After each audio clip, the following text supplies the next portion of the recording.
Assalamu alaikum viewers and welcome back to my channel Study Law with Bushra.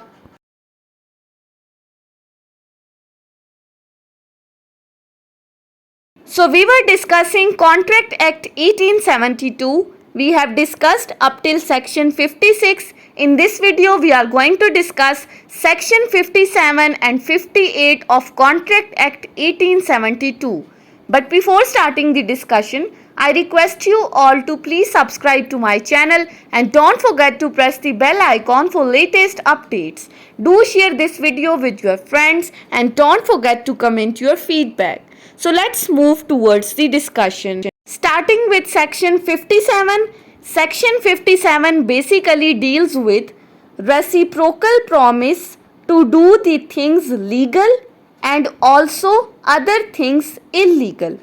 अब अगर आप इस section के टाइटल को देखें तो इसमें तीन चीज़ों को डिस्कस किया गया है. पहली बात reciprocal promises, secondly legal act and thirdly illegal act. अब सेक्शन 57 का क्या मतलब है? पहली चीज जो है हमारे पास वो क्या है? Reciprocal promise.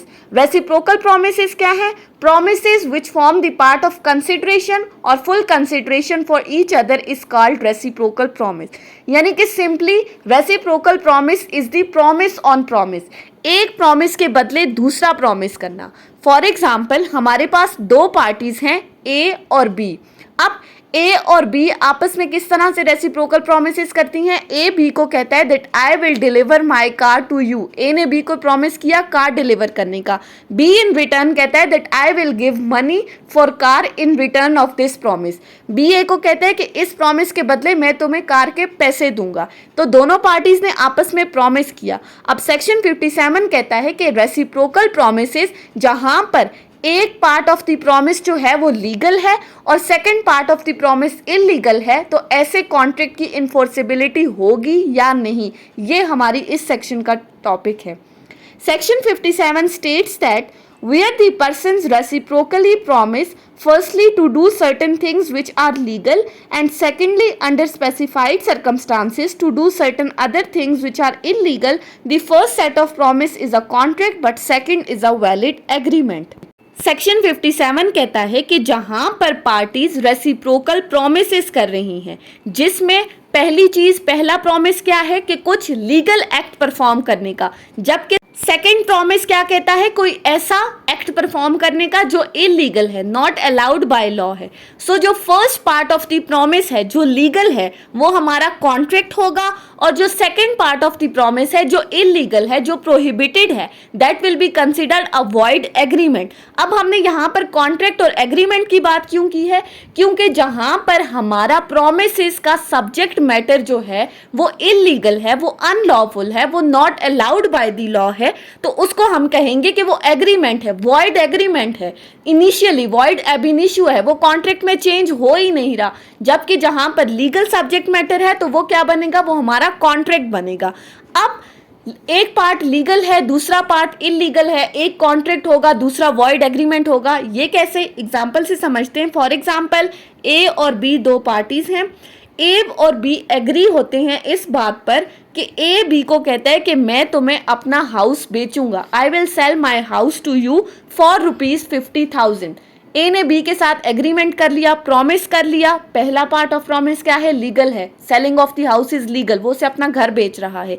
लेकिन ए बी को कहता है कि अगर तो तुम इस हाउस को गैम्बलिंग पर्पजेस के लिए यूज करोगे, जुआ खेलने के लिए इस घर को इस्तेमाल करोगे, तो मैं तुमसे इस घर के 1 लाख रुपए लूंगा. अब यहाँ पर 50,000 से उसने अपनी कंसिडरेशन बढ़ा के 1 लाख कर दी. अब ये जो गैम्बलिंग पर्पजेस के लिए यूज करना है, ये क्या है?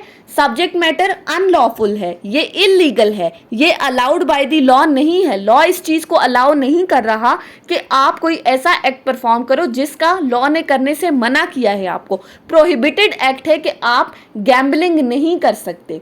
सो अगर कोई पार्टी दूसरी से ये प्रॉमिस कर रही है, कोई illegal part of the contract perform करने के लिए, कोई अनलॉफुल प्रॉमिस परफॉर्म करने के लिए, सो वो जो unlawful part of the promise होगा that will be considered a void agreement, जबकि जो हमारा legal part of the promise है वो कॉन्ट्रैक्ट बन जाएगा। सो सेक्शन 57 के अकॉर्डिंग जहां पर पार्टीज ने रेसिप्रोकल प्रॉमिसेस किए to do certain acts which are legal and also the other acts which are illegal, the legal part of the promise will be considered a contract while the illegal part of the promise will be considered a void agreement and void agreement cannot be enforced। ये था section 57।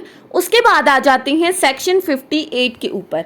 Section 58 बात करता है alternative promises one branch being illegal. अब section 58 के अंदर alternative promise की बात की गई है।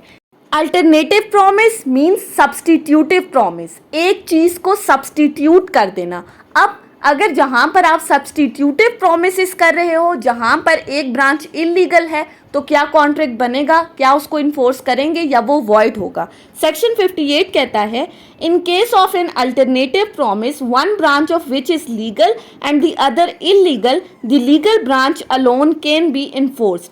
सेक्शन 58 कहता है कि अल्टरनेटिव प्रोमिसेस के केस में जहां पर प्रॉमिस का एक पार्ट लीगल है तो आप उस लीगल पार्ट को इन्फोर्स कर सकते हो, जबकि जो illegal part of the promise है, जो सब्सटीट्यूटिव प्रॉमिस है, जहां पर सब्जेक्ट मैटर इलीगल है, तो आप उसको इन्फोर्स नहीं करा सकते। सो legal part of the promise in case of the alternative promise can be enforced alone. अब एग्जाम्पल से समझते हैं। फॉर एग्जाम्पल हमारे पास दो पार्टीज हैं ए और बी। ए और बी आपस में एक एग्रीमेंट करती हैं।